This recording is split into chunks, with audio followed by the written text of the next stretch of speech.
Welcome to The Outlet, an OTG production. Hello, NBA fans. Welcome to another edition of The Outlet. Before I go any further, let me introduce you to my co-host, Parth. What's going on, Nick? How you doing, Parth? You excited for this? I'm pretty excited to break down these teams. Should be good. Should be good. If you guys didn't know what we're doing, you didn't catch the intro video, we're going to be breaking down all 30 teams as well as ranking them one episode at a time. So before we go any further, let me introduce our 30th ranked team, the Philadelphia 76ers. The Sixers coming off another rough lottery season. Sam Hinkie's happy about it. Sixers fans aren't happy about it. Before I ask you about the rankings, let's go through one clip of memory we had for the Sixers. Terrence Jones may be another factor. He may be out for a long time. Well, I don't know where that pass went, but the funny thing about this clip is that Superman's on the they bench. traded away their Rookie of the Year point guard, and now they have a slew of big men trying to play point guard, which is great. I love it. It's pretty funny. I mean, it describes the Sixers season pretty well. I mean, they had just a lot of talent, but they are all raw and they can't make plays. And you said it, they traded away their point guard, and they got big men trying to make passes on the top of the post and hitting the shot clock. But I mean, like, who is he passing to? What is that? I have no idea, man. I played my fair share of basketball, never threw a pass like that. So let's ask, how do you feel about the Sixers being ranked 30th? Fair ranking. I don't think they'll be good this season again. But I think that's part of the plan.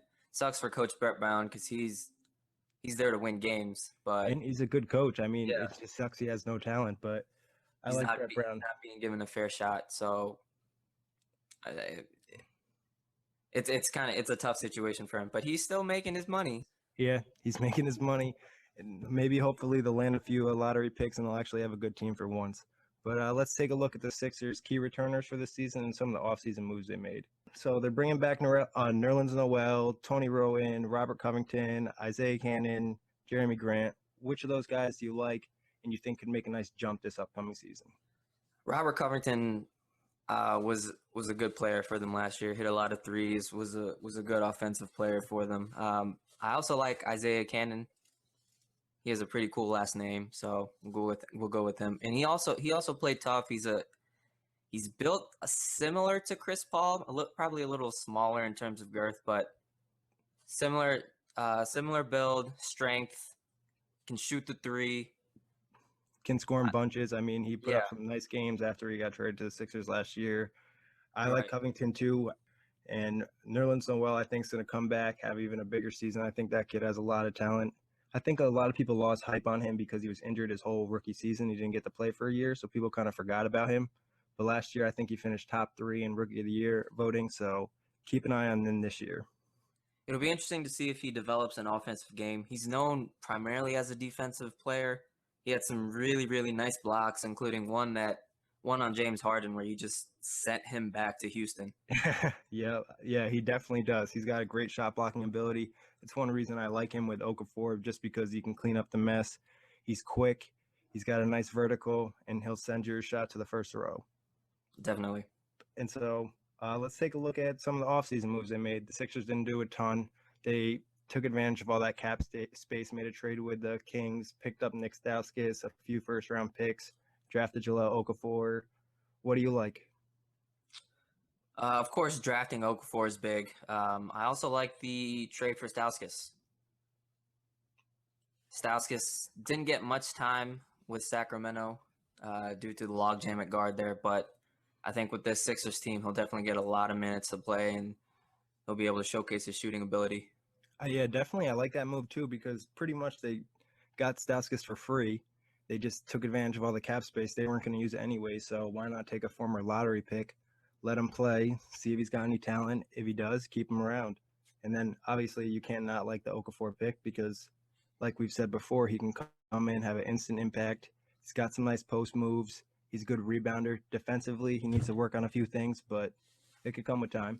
When they first made that pick, I was a little iffy about it. I knew Okafor is a good player. I knew that he would become a good player, but they just have so many big men, and there's a glaring hole at guard that I thought maybe Emmanuel Mudiay would have been a better pick at 3, but can't go wrong with Okafor now that Joel Embiid is out for the year. and And he I could mean, possibly be career threatening. A big man with feet problem, it's kind of scary. exactly. That's a big problem. I mean, you saw Kevin Durant, Brooke Lopez, they both had the cracks in their feet and they had to get surgery again. So I think the Sixers honestly might have had an idea Embiid might be out this season, so they're okay drafting Okafor. Right. At a point in the middle of the season, there was like some rumors about him possibly missing more time this upcoming season, and they just happened to come true. So it's definitely interesting, and they're just building up assets. I mean, Embiid is interesting though. Like you said, he could be out of the NBA soon enough just because of the injuries. So Right. definitely needs to get on that rehab. The Okafor pick was a good pick at the time, but a fantastic pick with hindsight. Exactly. So with this upcoming season, who do you think is going to have the biggest impact for the Sixers? I'd say their X factor. It's kind of hard not to go with Jahlil Okafor just because you know he's part of the future. The rest of the Sixers players could be gone after this season. They could be moved. They could be cut. You never know what Philly's thinking. But Okafor is definitely going to be there for the future. And so I feel like he has to be the X factor. And you could probably argue that Okafor might come in there and be the most offensively talented player on the team, like well polished, because he's going to be able to go in the post and make some baskets real quick. Unlike the Sixers, who struggled with shooting, struggled with 3-point shooting, now they have somebody who can actually go to and score. I think you have a big difference. Along with him being able to score, I think him, because he's their real offensive threat, he'll command that double team in the post and then allow for Covington, Cannon, Stauskas, people like that to get open looks from the three. So I think he's, even if he doesn't score, he's such a good passer out of the low post already that he'll set up his teammates for open shots. Definitely. That's probably one of my favorite things about his game. I just love how he's able to handle the double team. That's rare for a young player to come out of college and be able to have such poise. So I love that. But I'm going to go with Nerlens Noel just because I really like this kid's potential. I think if he adds to his offensive game, he continues to be a defensive monster and he rebounds well. And having Okafor there, I think will help him. So keep an eye on those two. I think that's a good big man combo going forward. The one thing I'm iffy about Noel is that with the league moving towards pace and space and stretch fours, Noel doesn't really fit that role. I mean, he can guard a stretch four, but as far as him being a stretch four and opening up the paint for Okafor, I think offensively they'll have some spacing issues. I think that's something he needs to add to his game is the jump shot. I think he's tried to work on the elbow and out. But like you said, spacing is issue. Young players come into the league a lot of times. They show a lot of potential, but their game's not polished. But I think Noel has he's going to work hard and improve that aspect of his game. But time will tell how it works out. Moving forward, what do you think is the best case scenario for the Sixers this year? You'd like to see some sort of move in the right direction as far as winning some games for the fan base. I don't know how Sam Hinkie's got that fan base on his side, especially knowing that Philadelphia fans are rowdy and impatient. I mean, when Eagles fans, Philadelphia fans threw batteries at Santa Claus, so yeah, man, they're pretty wild. Yeah, but Sam Hinkie's a genius for that alone. Yeah. But the best case I would say is they win some games and they still land a top pick of their own, and then they also have 3 other firsts that they could potentially have in the 2016 draft. So landing a top pick for themselves, and then if they could get 3 other firsts within like the lottery, that would be incredible for them. Yeah, I mean, that's what it's looking like. Best case, I would say, for the Sixers, like you said, you want to see improvements with your young players. You don't necessarily want to win games, but you want to see the players develop a little bit, and you want to land another top pick because they have the potential to get first-round picks for the next couple seasons in the lottery. So they could be drafting multiple lottery players in the same draft, which is kind of crazy if you think about it. It'll be interesting to see if Sam Hinkie's endgame actually comes to fruition, because I know Adam Silver hates this right now.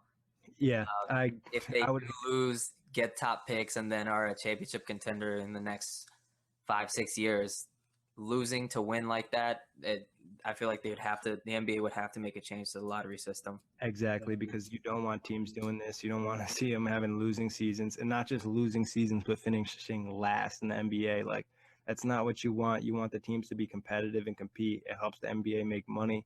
But who knows? they could gather these assets, grab a few great players, draft a few great players, and maybe make a trade or two. And next thing you know, they're in championship contention. Right. So They have the space to land a star on an expiring contract. Let's say if DeMarcus Cousins doesn't want to be a Sacramento King in 2 years when his contract expires, the Sixers could be a potential dump spot.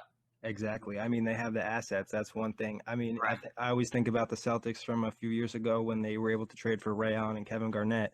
That pretty much they went from a lottery team to being a championship contender in one off season. Right. And that's exactly what the Sixers are probably hoping for. So with that said, what do you think is the worst case scenario for the Sixers this season? I think they don't make improvements. They're, like you said, their players, they don't develop. They continue to lose, and they don't end up with a top 3 pick. I think that would be devastating for them. I'm going to have to agree with that. The players don't develop. They don't get a top pick. It's a terrible season pretty much because, they're not making the playoffs. They're not going to do anything in the playoffs. So if they do win games, they're just going to land themselves a lower pick, and that's exactly what they don't want. You're ranked 30th when we're talking about next summer instead of this upcoming season. Exactly. You know that we're already talking about the future because you have nothing to look forward to this Right. season, Sixer fans. Sorry. But on our next segment, we're going to go over the truth. And you want to explain the segment a little bit, Parth? Yeah, sure. So this past summer during the DeAndre Jordan saga, which was well publicized, everyone started tweeting out transportation emojis. And one player in particular wasn't quite sure what an emoji was and tweeted out a picture of an emoji instead of an emoji. That's none other than Paul Pierce. The truth. Paul, this is for you. We call this the truth. So this is the emoji we're going to go with right here. You see this top face right here? That's Sam Hinkie. He's happy the Sixers are having terrible seasons. And you got the bottom face right here, and that's Sixers fans. They're upset. They're sick of losing. They haven't seen the playoffs in years. They desperately miss Allen Iverson. So this is how we picture the Sixers as an emoji. And thank you, Paul Pierce. Now, Parth, I know you're going to get League Pass for the first season this time, and you're going to pop your League Pass cherry. So are you going to watch the Sixers this season? No, I'm not going to watch the Sixers this season. I might give them a few tune-ins here and there, but I won't be flicking to their games unless it's for FanDuel purposes. There are a lot of things I'd rather do than watch the 76ers play basketball. I will, however, watch. I'll probably watch one of the first couple of games just to see Jahlil Okafor, just because I want to see him play. But other than that, I don't think I'll be watching the Sixers much on League Pass. The only time I think I'll tune in the Sixers is when they have that one lucky game or somehow they beat the Cavs or the Warriors like they did last season. So good luck, Sixers fans. And to give you a hint for our next team, it'll be a team that's getting high during the lows. Thank you guys and have a great day.